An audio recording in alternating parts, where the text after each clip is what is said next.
It's just 50 years since I began composing The Same Day Dawns for soprano and small chamber ensemble. It's quite strange to think that I've been composing for so long, and it's very special to think that this recording will cover that 50 years, from The Same Day Dawns in 1974 to The Moth Ghost in 2020. And inevitably, people ask me how my musical language has changed. It's hard for me to say. I certainly believe in evolution, but I'm not sure I believe in progress. It's a bit like real life. I suppose it's a question of not feeling one work is better than another, but that works move into a different area, they move into a different sound world. Between The Same Day Dawns and the Sextet, for example, the next work, which was composed over 20 years later, I'd composed no less than 5 operas, which had all been staged, some had had multiple productions.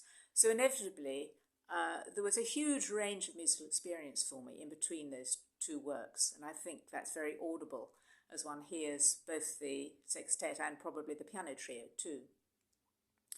And then the final work on the CD, The Moth Ghost, for soprano and piano, that inevitably reflects the operatic experience, I think, because it's quite a dramatic work. It has a text by the Irish poet James Harper, and the subject is Thetis, a sea goddess, mourning the death of her son Achilles.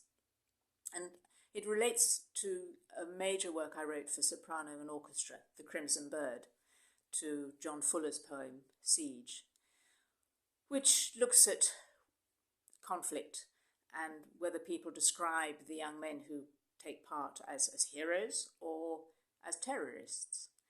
And both The Crimson Bird and The Moth Ghost are concerned with how we move on from the violence in our society. Although, having said that, my music is music about music. It's not music with a message. Inevitably, it reflects my feelings and the world I live in. It can't not do that.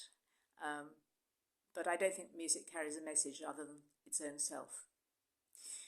The other thing that's very special for me about having a disc which covers, like a retrospective, covers 50 years of composing, is that it's over 40 years that I've been working with the musicians of Gemini.